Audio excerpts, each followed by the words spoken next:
Yara naman, huwag ka na magalit. Matapos ka naming dalhin sa langit, ikaw pa tong... Ay, huwag mo nang inisin si Chong. Ako, baka mamaya seryosohin mo yung mga sinasabi mo. Sige ka. Mga demonyo kayo! Magbabayad kayo! Abat, talaga namang sumigaw ka pa. Inuubos mo talagang pasensya ko, ha? Gusto mo mamatay, ha? Eh di sige, mamatay ka na. Huwag kayong papasok sa pamamahay ko. Napakalakas ng itim na kapangyarihan na bumabalot sa inyo. Ang sumpa ng walang hanggang paghihirap at kamatayan na posibleng bunga ng inyong malaking kasalanan. May mga tao kayong nagrabyado. Umamin kayo. Ano kayo? Mga mamamatay tao? Hindi ako tumutulong sa mga halangang kaluluwa at higit sa lahat sa mga mapanlinlang at masamang tao na biktima ng barang. Hindi ikakabit ang sumpang yan ng walang malalim na dahilan. Nakikiusap kami. Tulungan niyo po kami. Wala kaming kasalanan. Hindi nga namin alam kung bakit kami nagkakaganito eh. Ang mga pako. Ano nangyayari sa mga pako? At itong ano... maawa ka. Ibalik mo sa normal ang mga ito. Napakabigat at...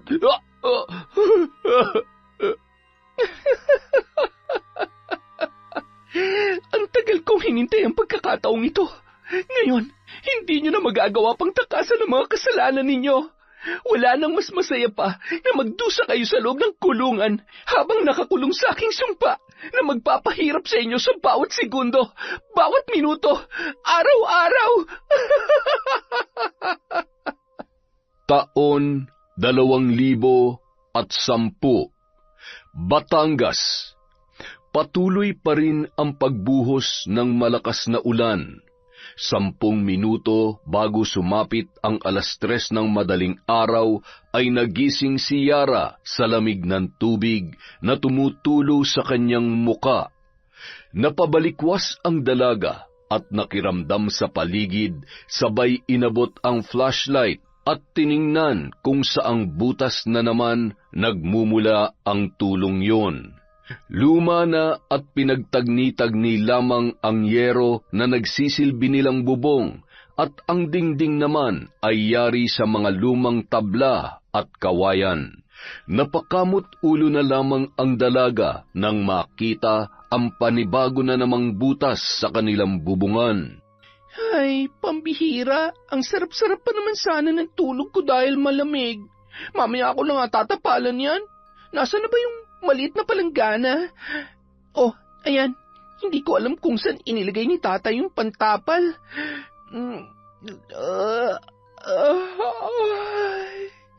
Teka, anong oras na ba?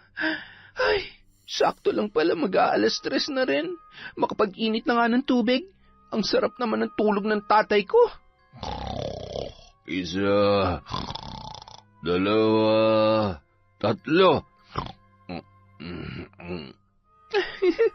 Si tatay talaga. Pati sa pagtulog nagtatrabaho pa rin. Hayaan mo tatay, konting taste na lang. Pagtapos na ako sa pag-aaral, hindi mo na kailangan magpakahirap sa trabaho. Gagawin kong lahat para makalipat tayo sa mas maayos na bahay at makakapagpahinga na yung katawan mo sa pagbubuhat ng mabigat na bloke ng yelo. Mula nung siya ay nasa elementarya pa lamang, yun na ang trabaho ng kanyang tatay Dado. Dahil sa hirap ng buhay, iniwan sila ng kanyang ina. 7 taon pa lamang si Yara at sumama yun sa ibang lalaki. Hindi naman masisi ni Mang Dado ang naging pasya ng kanyang asawa dahil hindi niya natupad ang ipinangakong magandang buhay ng pakasalan niya yon. Itinago niya ang katotohanan yun sa kanyang anak na si Yara dahil ayaw niyang magtanim ng sama ng loob ang dalaga sa sarili nitong ina. Hanggang sa nasanay na silang mag-ama na sila lamang.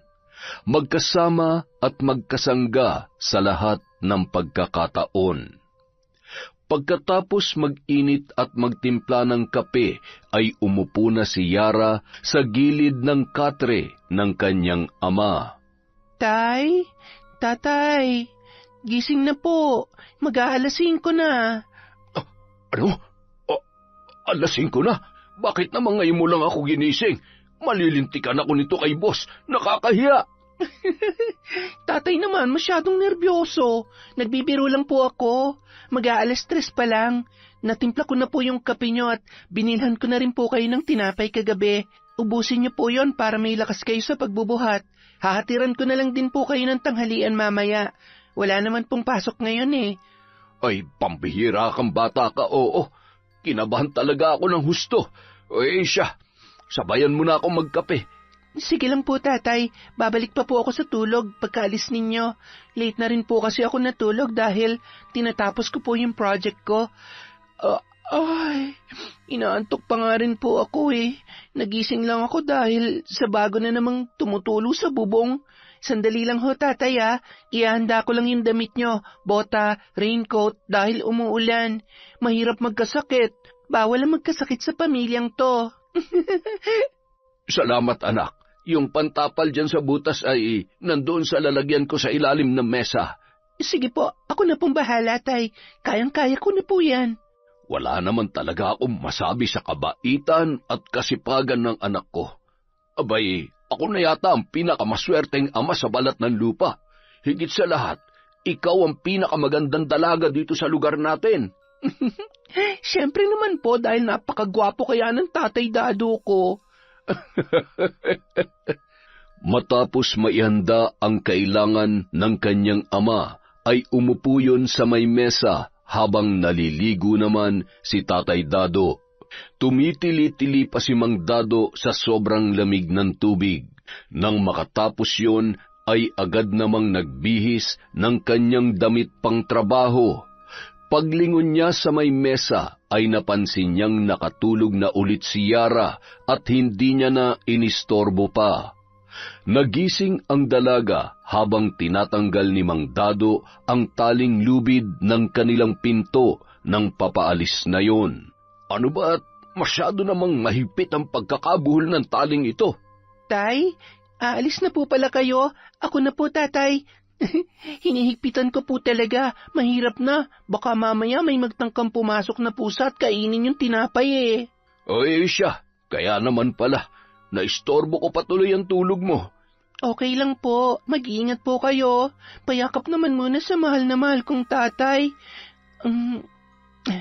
Basta pupunta lang po ako doon mamaya ha. Buti na lang, medyo humina na yung ulan. Ay, oo nga anak. Siya, aalis na si tatay. Mag-almusal ka na lang dyan, ha? Kumaway-kaway pa habang tinatanaw ang kanyang ama na naglalakad papalayo. Hindi naman kalayuan sa kanilang bahay ang pinagtatrabahuhan noon. Isinara niya ulit ang pinto, ngunit hindi niya na itinali dahil malapit naman ng magliwanag. Kumuha ang dalaga ng isang unan at tumungo sa may kusina.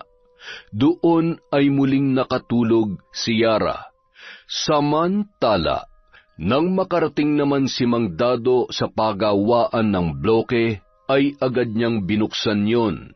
Ipinagkakatiwala na kasi sa kanya ng boss nilang si Arnel ang susi ng pagawaan at maging ng bodega kung saan nakasilid ang iba pang mga kagamitan. Napapakamot ulo naman ang matanda habang inihahanda ang mga gamit sa paghahakot ng mga bloke papunta sa sasakyang ginagamit nila na nakaparada sa may tagiliran ng bodega. Sinimulan niya na rin ang pagkakalas ng bloke ng yelo sa hulmahan nito, ngunit wala pa rin ang dalawa niyang kasamahan sa trabaho na si Asyong at si Lito.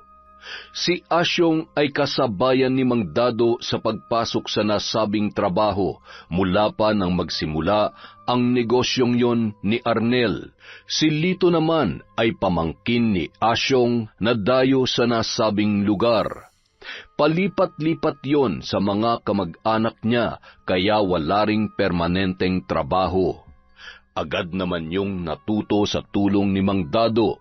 Bukod sa mabait, natural na ang pagiging matulungin ng matandang lalaki kahit paminsan ay istrikto yon pagdating sa trabaho. Siya kasi ang lubos na inaasahan at pinagkakatiwalaan ng kanilang amo mula sa paggawa at pagde-deliver ng mga bloke ng yelo sa palengke. Siya rin ang humahawak ng pera at ireremit naman niya sa hapon bago siya umuwi sa kanilang bahay kung hindi nagagawi sa pagawaan si Arnel. Nung mga oras na yun, nag-uumpisa na sa pagkakalas ng bloke si Mang Dado. Nasa mahigit 50 bloke ang nade-deliver nila sa palengke araw-araw. Abat, napasarap yata ang tulog ni Asyong at Lito. Mangangalahati na ako rito ay hindi pa rin sila dumarating. Mukhang namimihasa na itong mga kasamahan ko. Ay, magandang umaga, Mang Dado. Ang aga nyo naman yata ngayon. Anong maaga alas 4 na. Sadyang huli lang kayong dumating. Kayo na maghakot nito papunta sa truck at nang makapag-deliver na tayo. Lito, mukhang inaantok ka pa. Alalayan mo yan si Asyong para walang mabitak na bloke ng yelo. Sige Relax lang, Mang Dado. Matatapos din to. Nagpatuloy sa pagkakalas ng bloke si Mang Dado at ang dalawa naman ay ikinakarga na sa truck na ginagamit nila sa pagde-deliver sa palengke. Gamit ang sliding board na yari sa kahoy ay mabilis namang naikakarga at baba ang mga bloke ng yelo. Buisit na matandang yan, napakayabang kong umasta. Akala mo naman ay siyang amo natin. Sinabi mo pa, tiyo, napipikon na nga ako eh. Konting-konti na lang, papatulang ko na yan eh. Abay, kalmahan mo lang. Baka naman mawalan tayo ng trabaho niyan. Alam mo namang sanggang dikit niyan si Boss Arnel. May oras din sa atin yan. Pasasaan ba't bibigay rin ng katawan niyan? Tumatanda na rin naman eh. Pagdating ng araw, ako nang pagkakatiwalaan ni Boss o di kaya ikaw. Kaya kapag nandyan si Boss, magpakitang gilas ka na. Tsaka sakyan lang natin si Tanda para hindi makahalata. Ayan, dahan-dahan Lito ha. Nagdadabog ka yata eh. Abay, huwag naman sanang sasama ang loob nyo kapag sinisita ko kayo. Ang akin lang naman ay pantay-pantay ang pinapasahod sa atin, kaya dapat ay pantay-pantay din ang trabaho natin. Isa pa, napapadalas na kasi ang... Pasensya na ho, Mang Dado. Hayaan nyo, mula bukas ay aagahan na namin. Nakakahiya naman ho sa inyo. Naparami lang ho ng inom kagabi, kaya... Ay, siya, sige na. Ako'y hindi naman galit. Ilan na lang ba ang kulang? Binibilang nyo ba? 5 na lang ho. Tapos, lalarga na ho tayo. Agad na itinulak ni Lito ang kariton papunta sa truck at tinapik naman ni Asyong ang balikat ni Mang Dado. Mang Dado, pasensya na sa pamangkin ko ha. Bata pa kasi kaya minsan ay may pagkamakitid ang... Alam mo na, dumaan rin naman tayo sa ganyang edad. Medyo madamdamin at... Hayaan mo na. Tara na at nang makalarga na tayo. Si Asyong ang inutusan ni Mang Dado na magmaneho ng truck papunta sa palengke. Namamanhid pa kasi ang kamay ng matanda sa lamig at nangalay din ang braso nito dahil sa matinding lamig sa pagkakalas ng mga bloke. Nang makarating ang mga yun sa palengke ay kanya-kanya na silang baba at tulak ng kariton na kanilang ginagamit sa pagde-deliver sa mga nagtitinda ng karne, isda at iba pa sa palengke. Kanya-kanya naman ng abot ng bayad ang kanilang mga customer. Pagkatapos ay ireremit naman nila yon kay Mang Dado. Lito, naitabi mo na ba yung bayad sa panabis nating 5 bloke? Ayos na ho, Chong. May pambili na naman ho tayo ng alak at pulutan. Hoy, ano yan ha? Kayong dalawa, ginugulangan nyo na naman si Mang Dado. Aba, maawa naman kayo sa matanda. Aling baby naman. Baby, hinaan mo naman at baka may makarinig sa'yo. Hayaan mo't bukas ay may panabis kang 1 bloke sa amin. Nako, wag na. Idadamay nyo pa ako sa kalokohan nyo. Siya, lumayas na nga kayong dalawa at baka malasin pa mga paninda ko dahil sa pinaggagawa nyo. Ay sus, masasayang ho yung beauty nyo kapag palagi kayo nagsusungit at nakakunot ang noo. Kaya nga pinapalayas ko na kayo at kapag ganyan naman ang mukha na makikita ko, hay, ewan. Grabe ka naman, Aling Baby. Masyado ka namang namemersonal. Ay, tara na nga dito. Samantala, kasalukuyang dinudukot ng matandang babae sa kanyang lumang bag ang pitaka habang naglalakad papalapit sa pinag-aangkatan niya ng panindang kakanin na ilalako niya naman sa may pantalan. Nasaan na ba yung pitaka ko? Habang abala ang matandang babae sa kung anong hinahanap niya, ay paparating naman sa kinatatayuan nito si Mang Dado. Ay, salamat sa Diyos at natapos din. Abat, sinura ata yun ha. Napakasipag rin naman ng matandang to. Wala ring kapaguran sa paglalako. Mula sa di kalayuan ay kitang-kita niya naman nang biglang hinablot ng isang binatilyo ang hawak na pitaka ng matandang si Lola Nora. Hoy, ang pitaka ko! Ibalik mo sa akin yan! Sakto namang tumakbo ang binatilyo papunta sa direksyon kung saan naroon si Mang Dado. Sinadya niya yung banggain ng kariton, dahilan para matumba at maabutan yon ni Lola Nora. Diyos kang bata ka! Ang likot ng kamay mo! Aray ko po! Magnanakaw kang bata ka! Akin na yung pitaka ko! Agad na pumito ang gwardya at nagkukumahog namang tumakas ang nasabing magnanakaw. Ay, hayaan nyo na. Ang importante ay nakuha ko na ulit itong pitaka ko. Aba, muntik pang matali ng lintik na yon ang puhunan ko. Talamak na rin ho talaga ang mga magnanakaw ngayon. Wala nang pinipiling oras at lugar, maging taong bibiktimahin. Ay, sinabi mo pa, Dado. Siya, salamat sa tulong mo. Kung hindi dahil sa'yo, malamang sa malamang ay natangay na ng lokong yun ang perang pinaghirapan ko. Bukod sa gwapo ka na mabait at matulungin ka rin pala. Siya, mag-iingat na lamang kayo sa susunod. Mauna na ako at siguradong hinihintay na ako ng mga kasamahan ko. Sinundan pa ng tingin ng matanda si Mang Dado na tumigil naman sa tapat ng isa sa kanilang mga customer. Mang Dado, mag-iingat kayo dun sa dalawa niyong kasama. Kanina ay narinig ko ang pinag-uusapan nila. Naku. Sigurado ako ginugulangan kanila. Aba, mahirap kapag ganyan ang mga kasamahan sa trabaho. Hayaan nyo't babalik din sa kanila yon kung sakali mang may ginagawa silang kalokohan. Hindi naman natutulog ang Diyos pagdating sa mga ganyang bagay. Ay, sige na. Sana'y maubos yung mga paninda ninyo. Kumaway, sabay na pabuntong hininga na lamang si Mang Dado sa kanyang nalaman. Hindi kasi yon ang unang beses na may nagsumbong sa kanya. Pinag-iisipan niya naman kung anong dapat niyang gawin sa dalawa niyang tauhan. Umiiwas rin kasi siya sa gulo, lalo na't alam niyang sumasama ang loob ng mga yon sa tuwing kanyang sinisita. Nang makabalik sa pagawaan ng bloke ng yelo sina Mang Dado, Asyong at Lito, bandang 8:00 na ng umaga. Nagpadala naman ng almusal ang kanilang amo, kaya naman pinagsaluhan nila yon bago muling magsimula sa kanilang trabaho. Maya-maya pa, isa-isa namang nagdatingan ang mga may-ari ng palakaya. Gumagamit sila ng ice crusher machine sa pagdurog ng mga bloke at ilalagay naman yon sa malalaking styro. Sabay papasanin nila ang mga yon papunta sa kani-kanilang bangka. Makalipas ang ilang sandali, nadatnan naman silang abala ng kanilang boss na si Arnel. Hindi magkanda-ugaga sa liksi at tila ba napakasipag ni na Asyong at Lito.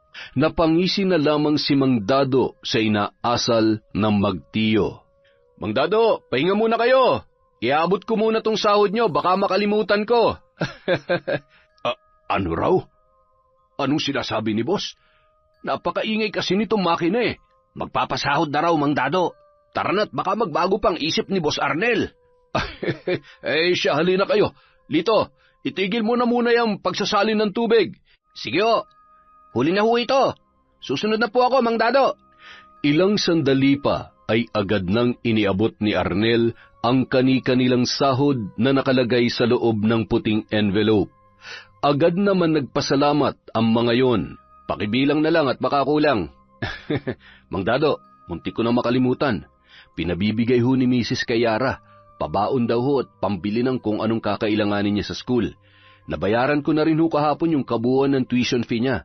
Nako, maraming salamat po, boss. Malaking tulong po ito. Siguradong matutuwa na naman ang dalaga ko. Pakisabi na lamang po kay madam na maraming salamat. Walang anuman po yun, Mang Dado. Alam niyo naman kung gaano kami nagpapasalamat sa kasipagan at serbisyo niyo para sa amin. At saka mula nang pinag-aral namin si Yara mas lalo kaming sinuwerte mag-asawa. Nakikita rin namin kung gaano nagpupursige yung anak ninyo.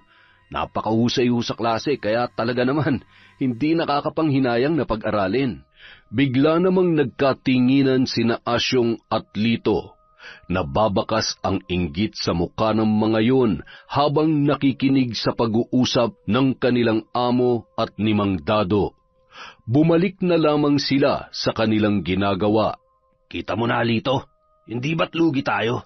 Kaya dapat lang na dumidiskarte din tayo para sa sarili natin. Oo nga, Chong, napakaswerte naman pala ng matandang yan at ng anak niya. Kaya naman pala masyadong pabida kung magtrabaho dahil sobra-sobrang benepisyo nila mag-ama. Kaya tama lang nakalmahan lang natin kapag wala si boss. Tama ka dyan. Kaya maya-maya, matutulog tayo, ha? Kahit 1 oras lang, pwede na yun. Nang makaalis si Arnel, ay agad namang nagpaalam ang dalawa kay Mang Dado na kakain na sila ng tanghalian. Pumayag naman ang matanda at siya na ang nagpatuloy sa ginagawa ng dalawa. Matapos kumain sa malapit na karinderya, ay agad na pumasok ang mga yon sa truck. Salamat sa Diyos! Grabe, busog na busog ako! Ay, makatulog na nga. Kayang-kaya na ni tanda yun. Bandang 12:00 ng tanghali ay pakanta-kantang naglalakad si Yara papunta sa kanyang tatay Dado. Bitbit niya ang tanghalian ng kanyang ama na siya mismo ang nagluto.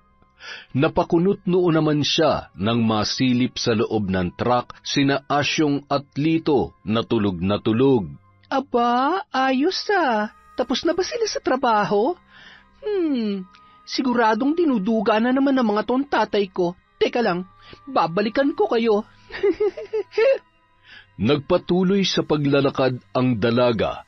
Rinig na rinig niya ang pagbuhos ng tubig sa malalaking hulmahan ng bloke ng yelo at ang paghila ng mga bakal kapag isisilid na yon sa lalagyan. Napakasalbahe talaga ng mga yon. Mag-isa niyong pinagtatrabaho ang tatay ko. Mamaya kayo sa akin. Tatay! Tay! Yuhu! Nandito na po ako. Kain po muna kayo. Anak, sandali lang. Kanina ka pa ba dyan? Kararating ko lang po, tatay. Bakit ho? Mag-isa lang kayo dito. Nasaan yung mga kasama nyo? Sina Asyong at Lito. Kumain ng tanghalian. Siguro'y umuwi sa bahay nila.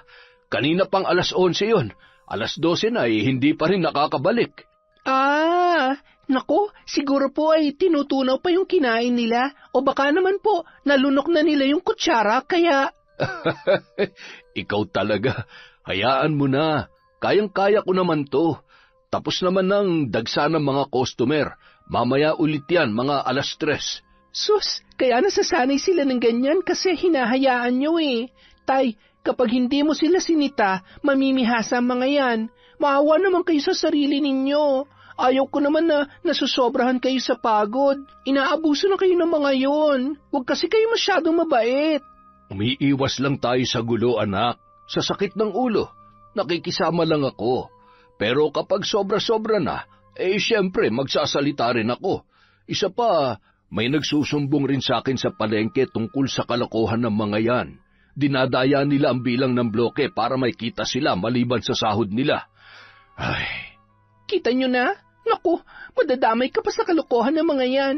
Hindi nyo po sila kailangan pagtakpan. Huwag nyong isipin kung anong mararamdaman nila. Kung mayroon kayong dapat isipin, di yung boss nyo na nagmamalasakit sa atin, hindi yung mga tamad at magnanakaw naman pala. Gusto ko lang makasiguro. Mahirap namang maniwala sa sabi-sabi lang, kaya gusto kong ako mismo makakita. Sabagay. Sige na po, kumain na kayo. Masarap yan, Tay, at paborito nyo yan. Ito po pala, Suman. Merienda nyo maya-maya. Binigay ho sa akin yan ni Lola Nora kanina. Aba, talaga namang nagkakasundo kayo ng matandang yun, ha? Opo, mabait po kaya siya. Tapos, naikwento niya nga po sa akin na tinulungan niyo siya kanina. Tay, pakiramdam ko. Yara, anak, pakainin mo muna ako bago mo ituloy ang sasabihin mo. Ay, nakong batan to baka masuka pa ako dyan. Sige po, kain na po muna kayo. Magpapahangin lang po ako sa labas at didiligin ko po yung mga halaman sa may tapat ng bodega. Nandun po ba yung hose ng tubig? Oo, anak. Pero alanganin namang magdilig ng halaman at tanghaling tapat. Baka mamatay naman yung mga halaman sa gagawin mo. Hindi po yan. Alam ko na. Maglilinis na lang po ako dun sa tapat ng bodega. Medyo makalat. May walis din po doon, di ba? Oo, anak. Siya, ikaw na ang bahala dyan. Hindi ka rin mapakali ng walang ginagawa May pinagmanahan ka nga talaga. Pasipul-sipul pang kinuha ni Yara ang walis at hose ng tubig sa may bodega at ikinabit yon sa gripo. Sarap na sarap kayo sa tulog nyo, ha? Habang yung tatay ko nagkakandakuba na sa pagtatrabaho, humanda kayo sa akin. Mga impakto! Matapos wisikan ng tubig ang semento na kalsada sa tapat ng bodega, ay winalis-walisan niya yon, sabay ngumisi at tumapat sa may bintana ng truck kung saan parehong nakanganga at humihilik ang magtiyo na sina Asyong at Lito. Tulong! Nalulunod ako! Chong, gising! Nananaginip ka! Ano nangyayari? Bakit basang-basa tayo? Anak na putya! Akala ko totoo na! Ay, nandyan po pala kayo? Nananadya ka ba? Hindi Mali ko ba naman na nandyan kayo? Sabi ni tatay, kumakain kayo Bakit kasi kayo natutulog oras pa ng trabaho? Ay, nagpapalibre lang yata kayo sa trabaho Habang yung tatay ko nagpapakahirap kanina pagdating ko. Baka gusto niyong isumbong ko kayo kay... Hoy, maldita! Umayos ka, ha? Itiko mo yung bibig mo kung ayaw mong... Ano, sasaktan niyo ako? Aba, bakit anong masama sa sinabi ko? Abusado kayo? Kung hinahayaan kayo ni tatay, pues ibahin niyo ako. Kaya ko kayong isumbong sa boss niyo. Abat, sip-sip ka rin pala, katulad ng... Oh, ano nangyayari dito? Oh, ano nangyari sa inyo? Basang-basa kayo. Tay, inaaway nila ako. Hindi ko naman sinasadya mabasa sila. Tay, alam niyo po ba na... Yara, huwag ka na magalit. Nagulat lang kasi si Chong, kaya... Mang Dado, kararating lang po namin. Nagpahinga lang po kami dito saglit. Hay, mga sinungaling. Hay nako, tatay, tapos ka na po bang kumain? Oo, tapos na anak. Kunin mo na yun at umuwi ka na. Nakataas na naman yung kilay mo, Napabuntong hininga na lamang si Yara at inirapan sina Asyong at Lito matapos makuha ang baunan na pinagkainan ng kanyang ama ay nagpaalam na yon sa kanyang tatay. Tay, magpahinga ka rin muna bago magtrabaho ha. Yung iba nga nakatulog na't humihilik pa kahit oras pa ng trabaho. Bye, Tay. Ingat kayo sa mga katrabaho nyo. Sa trabaho nyo pala. Napailing-iling na lamang si Asyong na nagpipigil ng inis sa dalaga. Ay, pagpasensyahan nyo ng anak ko.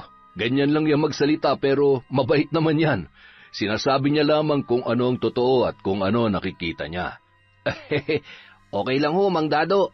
Kapag nagsusungit ay lalong gumaganda yung anak ninyo. Si Chong kapag nagagalit ay umayos ka, uupakan kita dyan. Tama na yan. Balik na sa trabaho at mukhang napasarap nga ang tulog ninyo. Hindi naman na nakaimik pa ang dalawa, sabay napakamot na lamang sa kanilang mga ulo. Nang sumunod na araw, naging mas mahigpit si Mang Dado at hindi iwinawaglit ang tingin sa magtiyo. Sinabihan niya rin na siya na muna ang maniningil sa mga customer nila sa palengke. Masyadong mahigpit ngayon si Dado Nakakabwisit. Doble ingat na lang tayo, Chong. Ako nang sasaglit dun sa suki natin. Matapos maningil ni Mang Dado, ay napansin niya naman si Lito na nagmamadaling pumunta sa may dulong parte ng mga nagtitinda ng isda. Sinundan niya yon at sumabay siya sa dumadagsang mga tao. Ayos! Salamat, boss! Sa susunod ulit! Akma nang ilalagay nun ang 500 sa kanyang bulsa nang biglang hawakan ni Mang Dado ang kanyang kamay. Mang Dado? Totoo palang sumbong sa akin ang mga suki natin dito. Ay, kailan niyo pa ginagawa to? Pasensya na, Mang Dado. Napag-utusan lamang po ako ni Chong. Paano kayo pagkakatiwalaan kung ganyan kayo? Napakabait ng amo natin tapos gumagawa kayo ng kalokohan. Tara na. Mang Dado, ako na hong nakikiusap sa inyo. Huwag niyo sana kaming isusumbong. Alam niyo naman ho kung gaano ka-importante sa amin ang trabahong ito. Umiling-iling at ngumisi lamang si Mang Dado, sabay tinapik sa balikat si Lito. Mababakas sa muka ng matanda ang pagkadismaya sa mga kasamahan niya sa trabaho.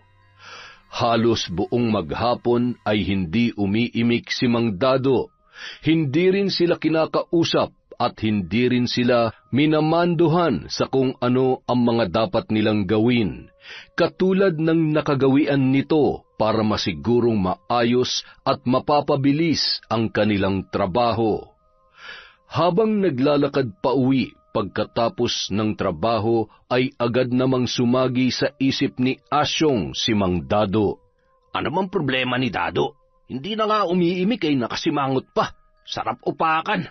Nagtrabaho naman tayo na maayos kanina. Baka mamaya kung ano pang isumbong niya kay boss, makakatikim talaga siya sa akin.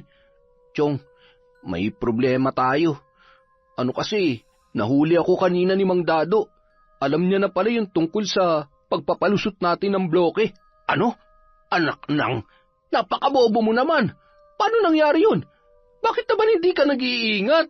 Nalintikan na, oo. Sigurado magsusumbong ang sip-sip na yun. Yun nga rin ang inaalala ko eh. Ay, baka bukas wala na tayong trabaho. Subukan niya lang. Talaga namang makakatikim siya sa akin at siguradong may kalalagyan ng pagiging sip-sip niya. Kapag ako napuno, idadamay ko pati anak niya eh. Huwag naman, Chong. Tsaka, kasalanan naman talaga natin eh. Anong kasalanan? Dumidiskarte lang naman tayo. Masyado lang siyang pakialamero. Kung hindi lang naman siya bida-bida, ako dapat ang pinagkakatiwalaan ni Boss Arnel eh. Mas malakas at mas magaling naman ako sa matandang yon, no? Samantala, matapos namang iabot ni Mang Dado ang perang kinita nila ng araw na yon, ay napabuntong hininga ang matanda. May problema po ba, Mang Dado? Boss, ayaw ko sanang sabihin ito sa inyo, kaya lamang ay nakukonsensya po talaga ako. At hindi na rin po kasi tama. Mukhang nagiging abusado na sina Asyong at Lito. Inilahad ni Mang Dado ang mga kalokohan ng dalawa, dahilan para magalit ang amo nilang si Arnel. Napakaraming matino na pwede nating ipalit sa kanila. Kung sinabi niyo ng mas maaga yan ay di sana. Siniguro ko lang po muna, boss. Mahirap namang basta na lamang ako magsusumbong sa inyo dahil sa sabi-sabi ng ibang tao. Boss, makikiusap po sana ako. Baka pwedeng wag niyo naman silang tanggalan ng trabaho. Humanap lang po kayo ng bagong kasama ko sa pagde-deliver doon sa palengke. Baka ho kasi, alam niyo na, nag-iingat lang ho ako at ayaw ko namang sumama ang loob nila sa akin kung sakaling huwag kayong mag-alala, Mang Dado. Salamat at ipinaalam niyo sa akin ang bagay na ito. Ako na pong bahala. Sige na ho, umuwi na ho kayo at siguradong hinihintay na kayo ni Yara. Kinabukasan, nagulat na lamang sina Asyong at Lito nang pagdating nila ay nandoon ang kanilang amo. Ganitong oras pala kayo pumapasok? Hindi naman ho, boss. Nagkataon lang ho dahil... Sige na, magtrabaho na kayo. Sayang ang oras. Siya nga pala, may mga baguhang papasok bukas. Sila muna ang kasama ni Mang Dado sa pagde-deliver. At ako naman ang pipirmi at magbabantay dito.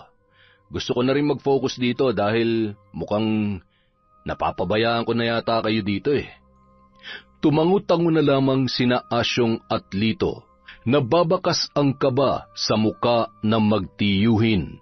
Nababatid din nila na nagsumbong si Mang Dado sa natuklasan nito.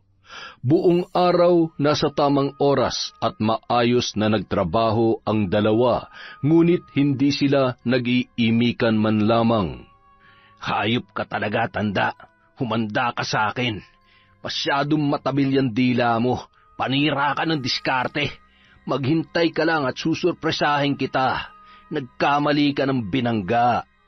Nang sumunod na mga araw, napirmi na sina Asyong at Lito sa pagkakalas ng mga bloke at paghahakot sa truck.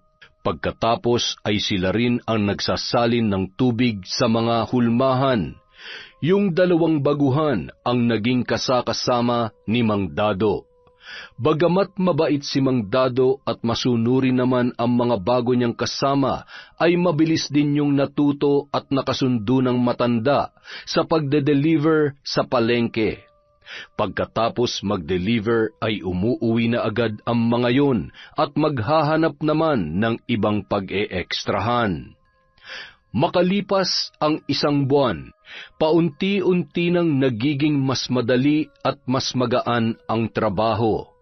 Tila nakalimot na rin ang lahat sa kanya-kanyang init ng ulo, hanggang sa sumapit ang kaarawan ni Mang Dado.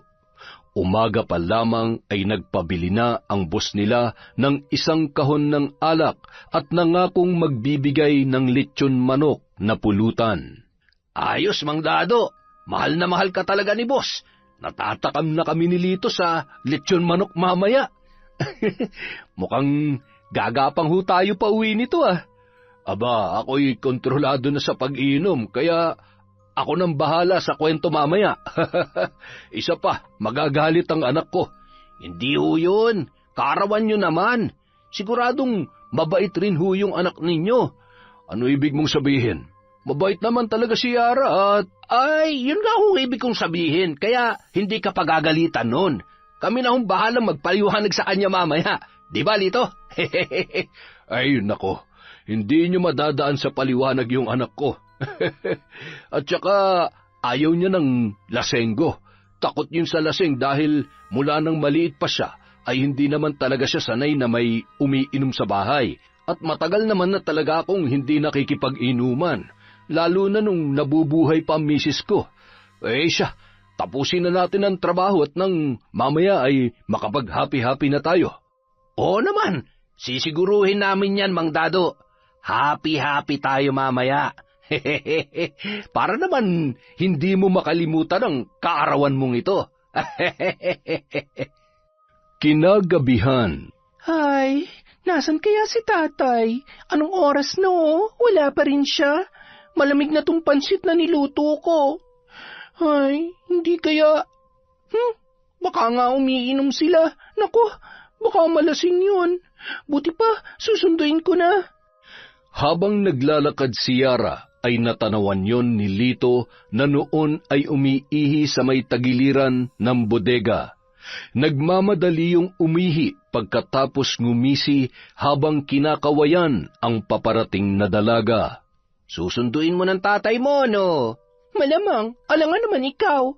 Tay, tatay. Tatay naman eh. Hoy, Yara, ikaw naman. Birthday naman ng tatay mo, pagbigyan mo na. Anak, uuwi rin ako maya-maya. Huwag kang mag-alala, hindi ako magpapakalasing. Sige na, umuwi ka na't may pasok ka pa bukas. Huwag mong alalahanin si tatay, kaya kong sarili ko. Sigurado kayo, tay?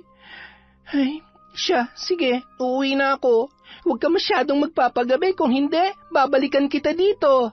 Ay, huwag na makulit. Huwag na ring lalabas at delikado. Baka mamaya ay may makasalubong ka pang luko-luko dyan. Ay, luko-luko? Yun na nga eh. Paano kung hindi mag-aalala ang mga... Ay, uuwi na nga lang ako. Baka kung ano na naman ang masabi ko. Basta tay, ingat kayo ha. Huwag niyong lalasingin ng tatay ko ha. Bagsak ang balikat na lumabas si Yara ng bodega, kung saan nag-iinuman ang tatay Dado niya at ang mga kasamahan nito sa trabaho. Sayang naman yung niluto ko. Tatay naman kasi, mas gusto niya pa talagang kasama yung mga pangit na yon. Ay, naantok na ako. Sigurado hindi ko na siya mahihintay pag-uwi niya. Pagdating sa bahay, agad niya nang itinali ang pinto at humiga na si Yara. Makatulog na nga. Gigisingin na lang ako noon pagdating niya, sigurado yon. Sa kabilang banda, matapos magpaalam ng 2 baguhan, ay naiwan naman ang 3 sa bodega. Sige lang, mandado, tagay pa! Kailangan maubos natin to. Mas lasing, mas masaya. Hindi ba, Lito? Yan, tagay pa! Ay, ako? Malalasing nyo? Nako, malabong mangyayari yan. Malilintikan na o sana ko. Baka hindi ako pagbuksan ng pinto nun. Ayos, lasing na si Tanda. Siguradong maisasagawa na namin ni Chong ng maayos ang plano namin. Hindi na ako makapaghintay, Yara. Mang Dado, huling tagay na to. Huy, abat. Yari ka sa amin ngayon. Gamit ang susi ng matanda, isinara ng magtiyo ang bodega. Pinagtulungan naman nila ang matanda na isakay sa likod na bahagi ng truck at inilagay ang susi sa bulsa noon. Itinali rin nila ng lubid ang kamay at paa ni Mang Dado, sabay tinakpan ng makapal na trapal. Humahalakhak pa ang magtiyo sa kanilang ginawa kay Mang Dado at nagmamadaling umalis ang mga yun. Samantala, bandang 12:00 ng gabi, nagising si Yara nang may marinig na mga yapak sa labas ng kanilang bahay. Naamoy niya rin ang halimuyak ng alak na nagmumula sa labas. Bumangon naman siya nang marinig ang mahinang boses na tumatawag sa kanyang pangalan. Yara, buksan mo tong pinto. Ang tatay mo, lasing na lasing. Bilisan mo, napakabigat. Naku po, yun na nga bang sinasabi ko eh. Sandali lang, tatay naman kasi eh. Hindi maaninag ng dalaga ang mga taong nasa labas dahil madilim ang paligid. Agad niyang tinanggal ang tali ng pinto dahil gamay na gamay niya na yun. Nang buksan niya ang pintuan ay nagulat siya nang ang magtiyuhin lamang ang tumambad sa kanyang harapan. Nasaan si tatay? Anong ginagawa niyo dito? Ha? Ang dami mo namang tanong, papasukin mo na lang kami. Ano ba? Bitawan niyo ako! Mga hayop kayo! Huwag ka nalang magtangkapang sumigaw, Yara, kung ayaw mo masaktan. Sige, subukan niyo lumapit. Sisigaw ako ng malakas. Sisigaw ka? Bakit ka naman sisigaw? Wala pa nga kaming ginagawa sa'yo. Halika dito. Sayang naman kasi kung papatayin ka namin ang hindi man lamang pinakikinabangan. Napakaganda mo pa naman at... ang bango-bango mo. Bitawan niyo ako! Nakakadiri ka! At talagang palaban ka, ha? Napakaingay mo!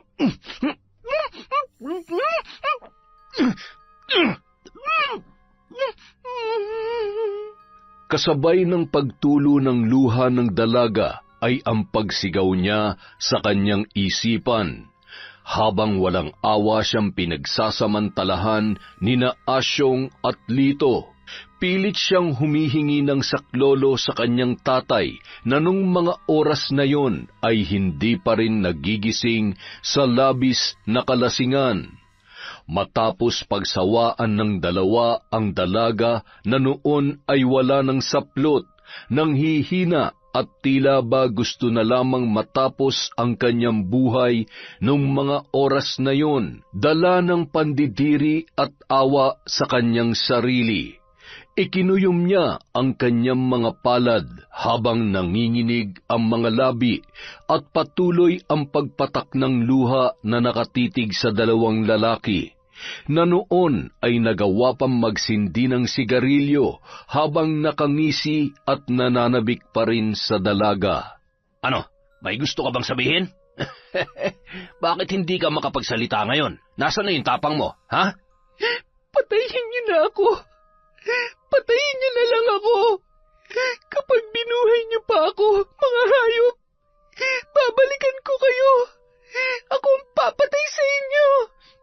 naman. Huwag ka nang magalit. Matapos ka naming dalhin sa langit, ikaw pa tong... Ay, huwag mo nang inisin si Chong. Nako, baka mamaya seryosohin niya yung sinasabi mo. Sige ka. Mga demonyo kayo! Magbabayad kayo! Abat, talaga namang sumigaw ka pa? Inuubos mo talagang pasensya ko, ha? Gusto mong mamatay, ha? Eh di sige, mamatay ka na. Huwag kang mag-alala, susunod rin ang tatay mo sa pangalawang buhay dahil sa labis na lungkot ng iyong pagkamatay. Chong, tama na yan. Tara na. Lintik, baka matuluyan pa yan. Anong gagawin natin dyan? Kapag nabuhay pang malditang to, siguradong ikakanta tayo nito. Kaya mabuti pa. Sakto. May laman ba yung drum na yan? Meron, Chong. Umalis na tayo. Tama na yan. Tumakas na tayo. Baka mamaya nagising na si Tanda o baka may makakita pa sa atin. Tanga, huwag kang duwag. Tulungan mo akong buhatin to. Bilis! Ipinasok nila si Yara sa drum na kulay asul na puno ng tubig, at pagkatapos ay nagmadali ng tumakbo ang mga yun, lalo na nang makitang nangisay na ang paa ng dalaga. Naiwan ng mga yon ang kanilang damit pantaas na nasa higaan pa ni Yara. Nang gabi ring yun, nakahanda na ang mga bag ng magtiyo. Kinuha nila yon at nakahanda ng bumiyahe para takasan ang kanilang ginawa. Asyong? Lito? Saan kayo pupunta? Bakit nagmamadali kayo? Saan ba kayo galing, ha? Teka, iiwan mo ako? Iiwan mo na kami ng mga bata? Wala kang karapatan na pigilan ako. Napapagod na akong magbanat ng buto para sa mga batang hindi ko naman kadugo. Buhayin mo yung mga anak mo mag-isa. Halika na, Lito. Asyong, sandali! Huwag mo namang gawin sa akin to! Asyong! Samantala, Kailangan kong makalabas dito. Diyos ko, tulungan niyo po ako. Hindi nila maaaring takasan ang ginawa nila sa akin. pilit iginagalaw ni Yara ang kanyang katawan hanggang sa matumba ang drum na kanyang kinalalagyan. Gumapang yon ng dahan-dahan hanggang sa mailabas niya ang kanyang ulo sa loob ng drum at nakahinga na ng maluwag.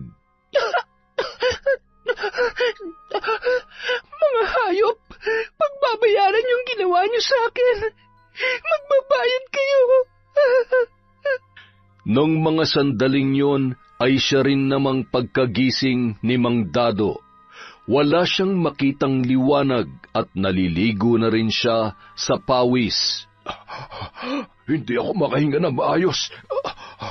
Nasaan ako? Bakit nakatali ang mga kamay at paa ko? Sino may kagagawan nito? Mukhang napagtripan ata ako ng mga lukulukong yun ah. Tulong! Tulungan niyo ako! Nung mga oras na yon, wala namang dumaraang tao, kaya pilit namang iginagalaw ng matanda ang kanyang katawan hanggang sa siya ay makabangon na. Isa namang binatilyo ang dumaan noon at natanawan niya mula sa malayo. Tinawag niya yon at tinulungan si Mang Dado na kalagan ng tali ang kanyang kamay at paa. Sino pong may gawa nito sa inyo? Malamang sa malamang yung mga lukulukong kasamahan ko. Sila naman ang huli kong kasama eh. Nako, anong oras na ba? Sigurado nag-aalala na ang anak ko. Siya, salamat sa tulong mo, iho. Kailangan ko munang umuwi sa bahay. Wala talagang magawang tama tong sina Asyong at Lito, oo. Ay, kaawaan nawa kayo ng Diyos sa mga pinagagagawa ninyo.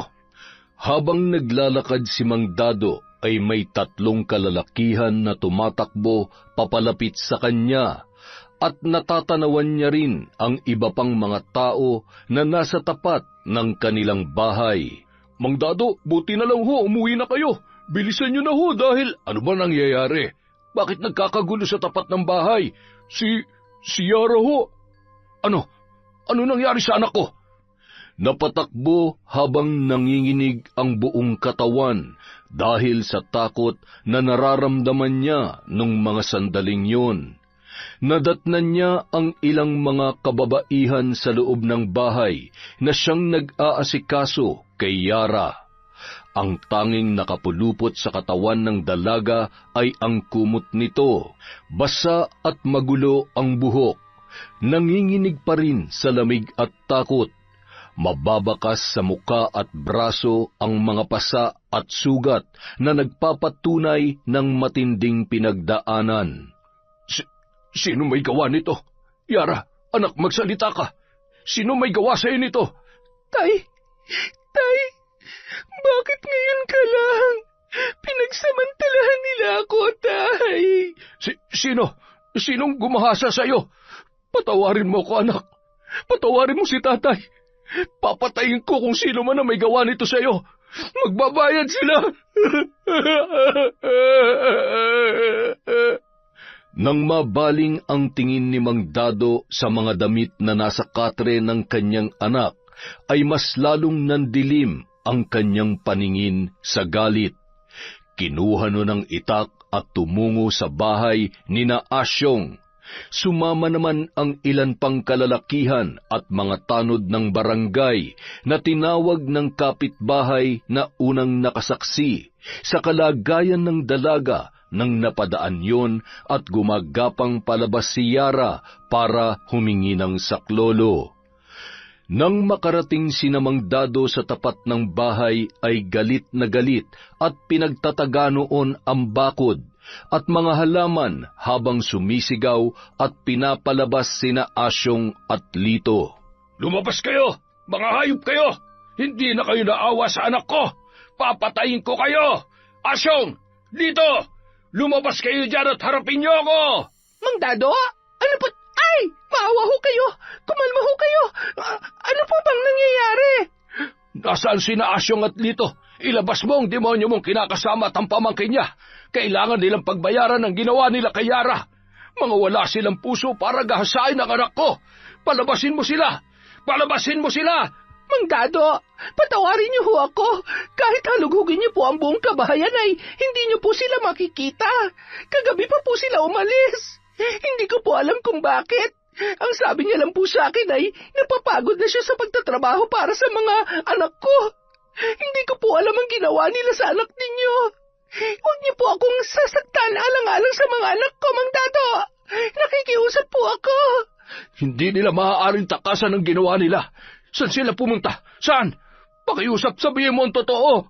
Napahagulhol na lamang ang babae at paulit-ulit na sinasabi na hindi niya alam kung nasaan sina Asyong at Lito. Makalipas ang 1 buwan. Huwag kayong mag-alala, Mang Dado. Pasasaan ba't mahahanap din ng kapulisan ng mga hayop na yon? At kapag nangyari yon, nasisiguro ko na hindi na sila makakalabas pa ng bilangguan. Pinapangako ko yan sa inyo. Salamat ho sa tulong nyo, lalo na sa anak ko. Wala naman ho akong pambayad sa therapy para mabilis siyang makarecover sa mga nangyari.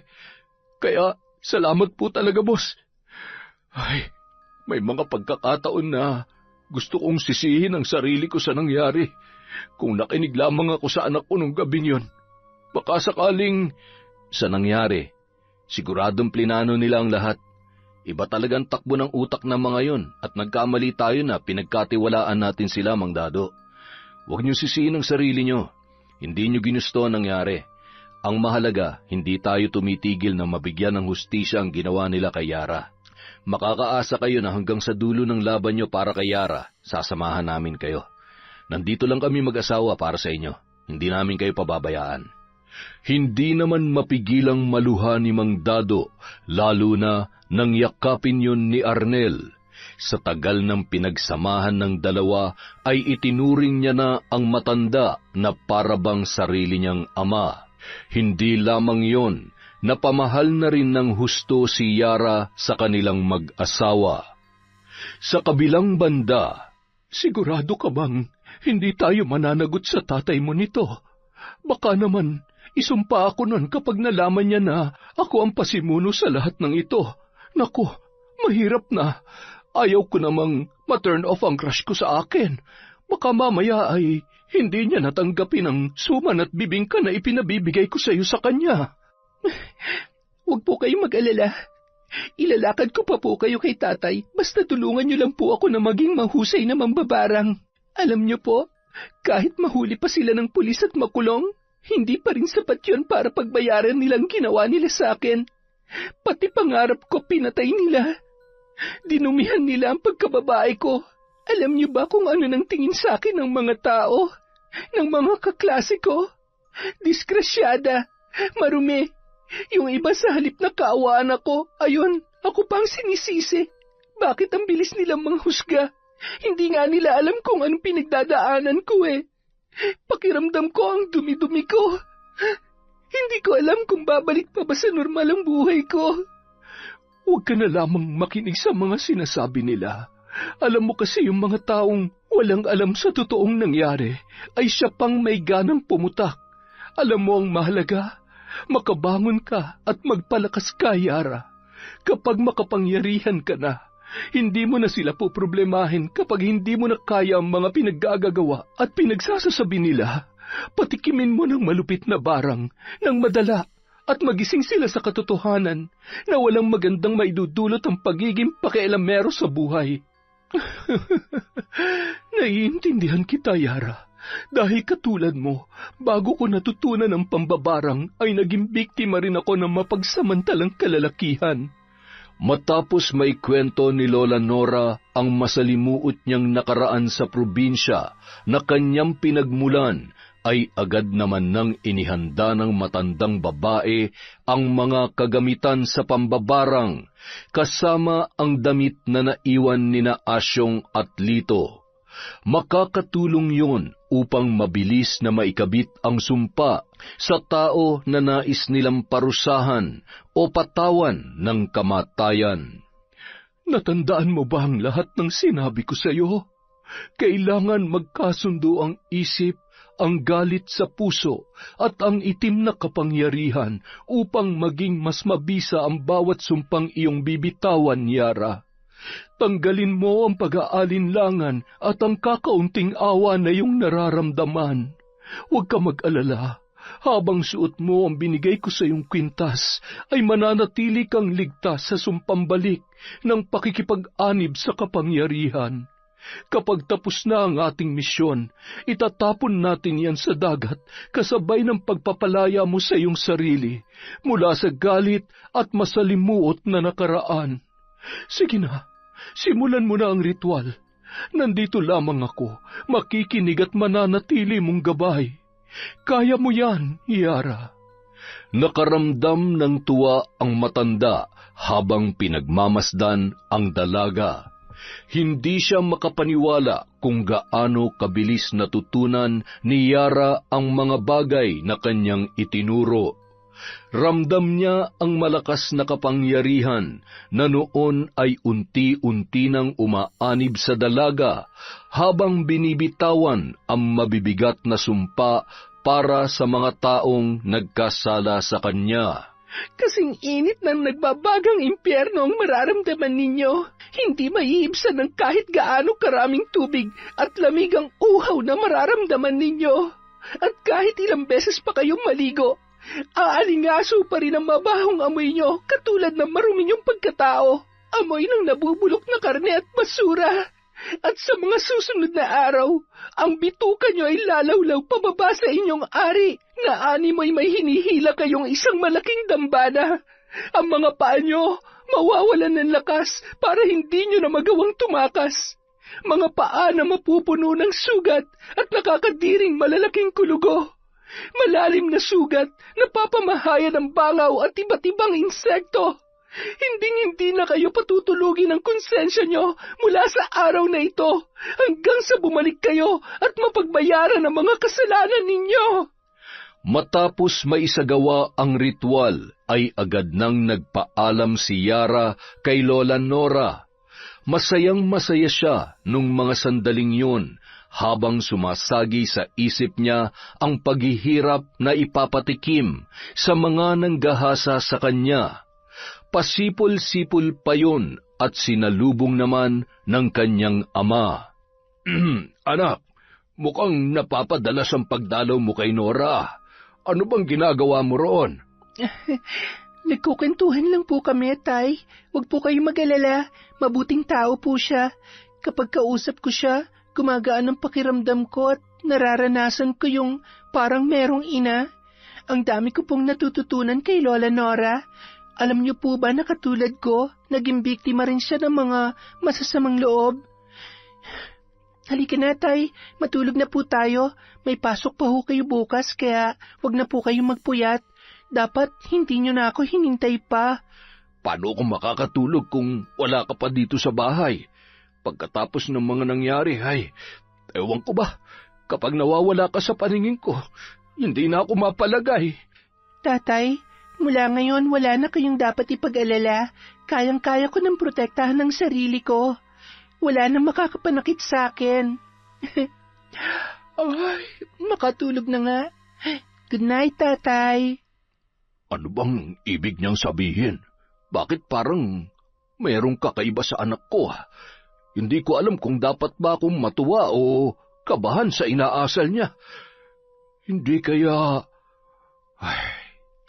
Samantala, 3:00 ng madaling araw, nagising si Lito dahil sa sobrang init ng kanyang katawan. Para siyang inaapoy ng lagnat at sinabayan pa yon ng pananakit ng kanyang katawan.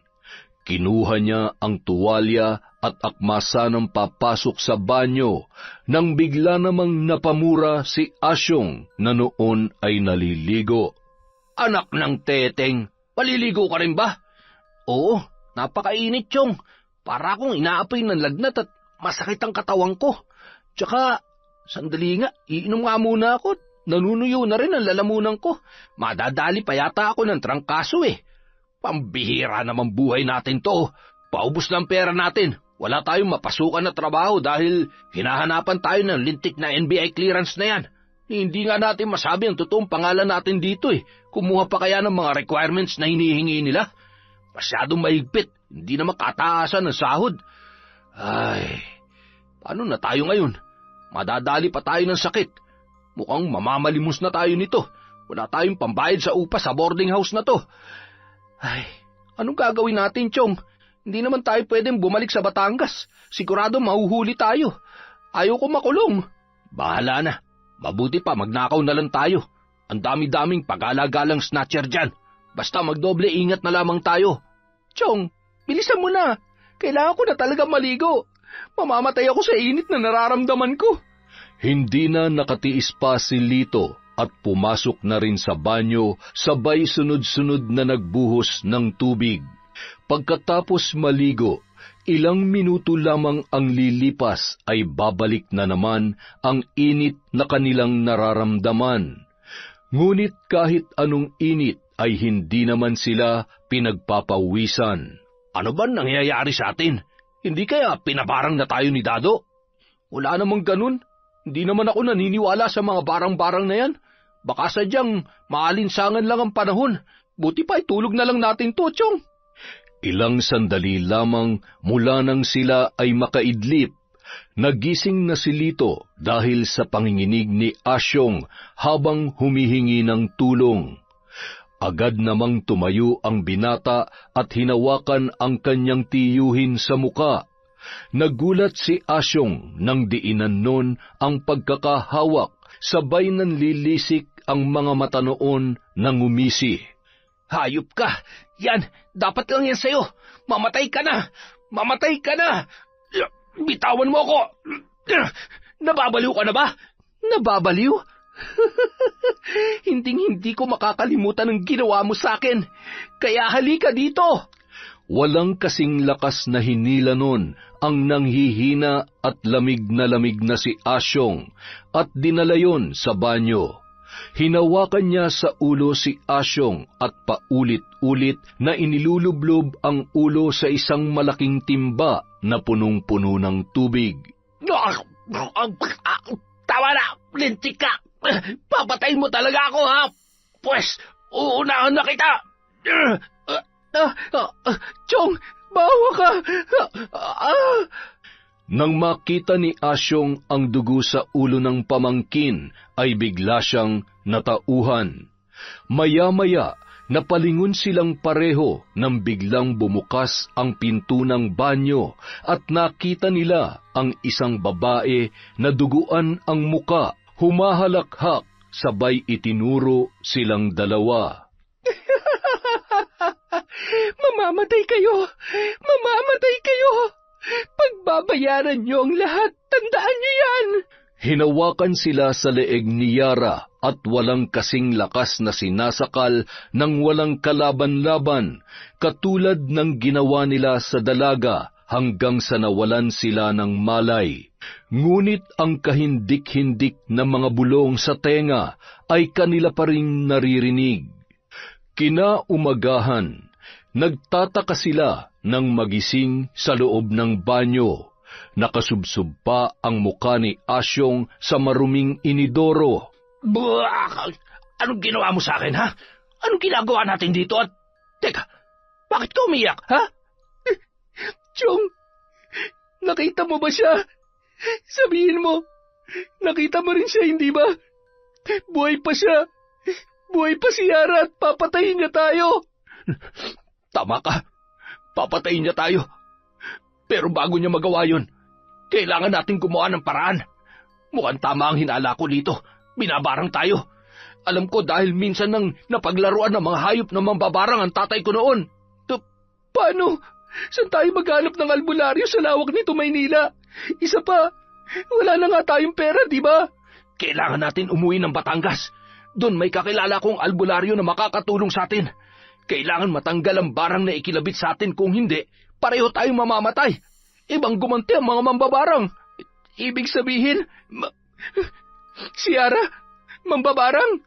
Hindi ko alam at hindi na importante pa kung siya nga o kung may inutusan siya. Ang kailangan natin ay mapawalang bisa ang sumpa bago pa mahuli ang lahat. Ibenta natin ang mga natitira nating gamit dito. Basta may pamasahe lang tayo at saka na lang ulit tayo didiskarte pagbalik natin dito sa Maynila. Sa karatig bayan naman yon, kaya hindi naman siguro tayo mahuhuli ng kapulisan. Kinahapunan, matapos maibenta ang ilan nilang kagamitan para sa kanilang pamasahe at makabayad sa renta sa kanilang pansamantalang tirahan, ay bumiyahe na sina Asyong at Lito, papunta sa lugar ng albularyo na natitiyak nilang makakatulong sa kanila. Sa kabilang banda, habang nagwawalis si Lola Nora sa tapat ng kanyang bahay, ay napatigil yon nang makita si Mang Dado na noon ay papasok sa kanyang tarangkahan. Ay, Diyos ko po, bakit ba naman ako kinakabahan ng ganito? Ano kayang pakay niya rito? Aakyat na ba ng ligaw itong si Dado? Ay, masyado ka naman yatang masaya, Nora. Didiretsahin na kita. Nandito ako para tanungin kung... Ikaw naman, kailangan mo pa bang tanungin kung gusto kita? Alam mo naman siguro yon mula pa nung una tayong nagkita, Dado. Naalala mo pa ba? Ay, Jesus Mariosepo, kilabutan ka nga sa sinasabi mo, Nora. Ano ka ba naman? Matatanda na tayo ay... Ang ibig kong sabihin ay ang tungkol sa pagpunta-punta rito ni Yara. Nararamdaman ko na may kakaiba kayong ginagawa dahil nitong mga nakaraan ay... may nagbago sa kinikilos niya. Sabihin mo nga sa akin, ano ba talagang nangyayari sa kanya? Nakakainis ka naman, Dado. Siya, sasabihin ko na. Tinuruan kong mambarang ang anak mo dahil bukod sa mapilit siya, ay dapat lamang yun para makaganti siya sa mga manyakis na yon. Huwag ka mag-alala. Hindi siya mapapahamak dahil ang kwintas na pinasuot ko sa kanya ang magsisilbing proteksyon niya. Isa pa, alam ko ang ginagawa ko at hindi ko siya pababayaan. Siguruhin mo lamang, Nora, dahil kapag may nangyaring masama sa anak ko, hindi ko alam kung wala kang magandang sasabihin, umalis ka ng gurang ka. Sige na, masyado ka nang mapanakit ng damdamin. Barangin kita dyan eh. Kahit barangin mo ako, hindi pa rin ako makakapayag sa gusto mo. Akala mo ba hindi ko alam na sinusuhulan mo ang anak ko? Hindi ko ipagpapalitang na mayapa akong misis sa isang mambabarang. Che, umalis ka na. Akala mo ba pipigilan kita? Kung hindi pa ako tumanda ng ganito, hindi sana ako mabobroken-hearted. Samantala, bandang 7:00 ng gabi, Pagtapak pa lamang nina Asyong at Lito sa may pintuan ng bahay ng albularyo ay namilipit ang mga yon sa sakit ng kanilang tiyan. Naramdaman nila ang pagbaba ng kanilang tiyan at pagbigat ng ibabang parte ng kanilang katawan. Agad na gumapang ang mga yon at pinaghampas naman ng albularyo ng buntot pagi, kaya napapahiyaw sa sakit ang dalawang lalaki. Huwag kayong papasok sa pamamahay ko. Napakalakas ng itim na kapangyarihan ang bumabalot sa inyo. Ang sumpa ng walang hanggang paghihirap at kamatayan na posibleng bunga ng inyong malaking kasalanan. May mga tao kayong naagrabyado. Umamin kayo. Ano kayo? Mga mamamatay tao? Hindi ako tumutulong sa mga halangang kaluluwa at higit sa lahat, sa mga mapanlinlang at masamang tao na biktima ng barang. Hindi ikakabit ang sumpang yan ng walang malalim na dahilan. Nakikiusap po kami. Tulungan niyo kami. Wala kaming kasalanan. Hindi nga namin alam kung bakit kami nagkakaganito eh. Ang mga paa ko.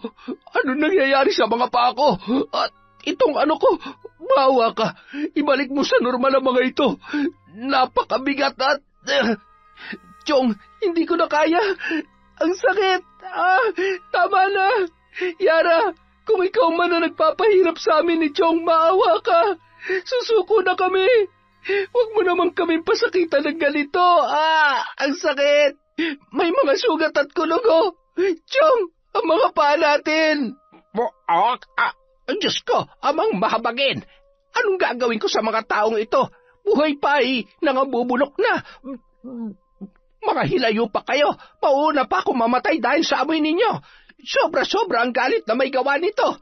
Mga halang siguro ang kaluluwa ninyo. Gumapang ang magtiyuhin papunta sa kubo, kung saan doon ay sinubukang bigyan ng pansamantalang lunas ng albularyo sina Asyong at Lito. Habang natutulog ang dalawang lalaki, ay isang ritual ang isinasagawa ng albularyo upang makipag-ugnayan sa mambabarang na si Yara.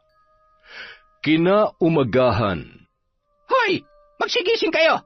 Ay, Diyos ko! Ang mga sugat nyo sa paa! Tingnan nyo! Punong-puno ng itlog ng langaw! Yung mga bunganga nyo, nagkabitak-bitak na yan na parang naipit na mga galamay ng alimasag. Ay, inumin nyo itong kape at sa tingin ko maya-maya matatapos na ang problema ninyo.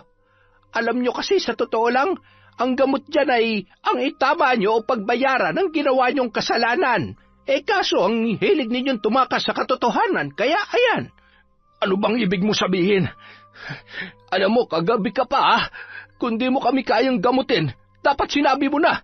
Hindi yung dinadaan-daan mo pa kami sa paganyan-ganyan. Ilang ulit ko bang sasabihin sa iyo na hindi kami masamang tao? Hindi mo ba nakikita ang kalagayan namin? Kami ang biktima rito. Sige, patunayan mo yan. Maya-maya, nagkahulan ang mga aso, sabay pumasok ang ilang kapulisan at pinusasan sina Asyong at Lito, na noon ay tila ba umigsi ang dila, hindi man lamang pumalag at nagsalita para ipagtanggol ang kanilang sarili. Samantala, ang tagal kong hinintay ang pagkakataong ito. Ngayon, hindi nyo na magagawa pang takasan ang mga kasalanan ninyo. Wala nang masasaya pa na magdusa kayo sa loob ng kulungan habang nakakulong sa aking sumpa na magpapahirap sa inyo sa bawat segundo, minuto, araw-araw. Ay, ang sarap sa pakiramdam. Makalipas ang isang araw. May bisita kayo. Mang Dado, patawad po. Patawarin niyo po kami. Kayo lang po ang makakatulong sa amin. Mambabarang ho ang anak ninyo. Siya ang dahilan kung bakit nagkakaganito kami. At bakit ko naman kayo tutulungan, ha? Pagkatapos ng ginawa niyo sa anak ko, kaawaan ko kayo? Kung hindi ko lang pinipigilan ang sarili ko at kung hindi masamang pumatay ng tao, gustong-gusto ko na kayong saktan at patayin. Pinagkatiwalaan ko kayo, mga traidor. Magdusa kayo dito sa kulungan. At yang mga nangyayari sa inyo, karma nyo yan. Hinding-hindi na mabubura ang sumpa na ikinabit sa inyo, katulad ng mga masasama niyong ugali na hindi na kayang ituwid ng mga rehas na ito. Dado, hayop ka! Palabasin mo ako dito! Ayaw ko pa mamatay! Dado, kapag ako nakalabas dito, babalikan ko kayo ng anak mo, mambabarang! Tandaan mo yan! Saksakan ng sama ang ugali mo! Nabubulok ka na't lahat! Masyado ka pa rin matapang! Kinagabihan, nadatnan ni Mang Dado si Lola Nora na nagluluto ng hapunan. Masayang-masaya si Yara ng mga sandaling yun. Mga ngiti na minsan lamang makita ng kanyang ama. Nababatid niya kung gaano kalaking kasiyahan ang naibibigay ni Lola Nora sa dalaga. Mukhang masarap yung niluluto niyo ah. Ang bango. Matagal pa ba yan? Malapit na ho, Tay. Kakain na ho tayo. Nanay Nora, dito na ho kayo kumain, ha? Nako, hindi na. Uuwi na pati ako, iha. Pasensya ka na. Alam mo naman, ayaw ko namang masira ang gabi ng tatay mo. Mukhang pagod pa naman. Tama si Yara. Nandito ka na rin naman. Dito ka na lamang kumain. Siya nga pala. Tungkol sa mga sinabi ko nung nakaraan, pasensya ka na. Kalimutan mo na sana yon. Huwag ka na sanang magtampo. Nanay Nora, narinig niyo naman po, di ba? Sabi ko sa iyo Siya, maupo na po kayo at maghahain na ako. Tatay, kumusta ho ang lakad niyo? Ayos naman anak. Para akong nabunutan ng tinik na makita sila sa loob ng kulungan. At maliban sa mukhang malubha na nga ang kalagayan nila, doble talagang kabayaran sa ginawa nila sa'yo. Anong doble? Kulang pa nga yun. Mga taong hindi marunong tumanggap na pagkakamali. Tatakas at tatakas sa kanilang kasalanan. Basta ngayong nakakulong na sila, kung maaari ay itigil nyo ng paggamit ng itim na kapangyarihan na yan. Kapag naiisip ko kinikilabutan ako. Mas maigi nang mamuhay tayo ng normal. Kahit pa may proteksyon si Yara hindi natin may pagkakaila na isa pa rin niyang malaking kasalanan. Huwag po kayo mag-alala, Tay. Yan naman po ang usapan namin ni Nanay Nora. Hindi po ba, Nay? Bakit nanay na ang tawag mo sa may reklamo ka ba? Pumunta ka sa barangay. Kung hindi mo ako tanggap bilang ina niya, bahala ka dyan. Basta kami masaya bilang mag-ina. Kung gusto mong manatiling masaya at mabuo ang pamilyang ito pambihira naman oo. Kayong dalawa ha, pinagkakaisahan nyo talaga ako. Kumain na nga lang tayo para kayong laging nalilipasan ng gutom Masarap pa. Teka, wala naman sigurong gayuma to, no? Konting-konti na lang kapag naubos ang pasensya ko sa'yo. Gagayumahin talaga kita. Ang hirap mo namang ligawan, masyado kang pakipot. Nako, Yara, mukhang nagkaka-wrinkles na yata ako at namumuti na lalo ang buhok ko sa kakaasa dito sa tatay mo. Hindi ko malaman kung sadyang takot sa babae o baka binabae na yan, ha? Binabae pala, ha? Yari ka sa akin mamaya. Teka, may iba ko. Yara, gusto mo bang makita ang mga... Hindi na po, Nanay. Tama na hong nakakulong sila. Hindi ko na po pinangarap na makita ang kahit aninuman lang nila. Gusto ko na hong tuluyang makalimutan ang lahat ng ginawa nila sa akin. Ibabalik ko na ho yung dating ako. Kasama kayo ni Tatay. Aabutin ko pa rin ang mga pangarap ko. Hindi magiging hadlang ang pinagdaanan ko para matupad ko pa rin ang lahat ng mga nasimulan ko noon. Ngayon pa ba? Bukod sa may mabait at pogi na akong tatay, may Nanay Nora na rin po ako. Tapos, si Tito Arnel at ang asawa niya, marami kayong naniniwala at nagmamahal sa akin, kaya wala akong karapatang sumuko. Makalipas ang 5 taon, isang ganap ng nurse sa isang public hospital si Yara. May maayos na bahay at hindi na rin nagtatrabaho ang kanyang tatay Dado dahil may sakit na ito. Walang pasok noon ang dalaga at nataon na kaarawan ng kanyang pinakamamahal na ama. Mayroon silang isang katulong na nag-aalaga kay Mang Dado at nag-aasikaso ng mga gawaing bahay kapag may pasok si Yara. Kaya naman ng araw na yun, abala sila sa pagluluto ng pagkain na handa para sa kaarawan ng kanyang ama. Masyado ka namang abala, anak. Naghanda ka pa wala naman tayong bisita.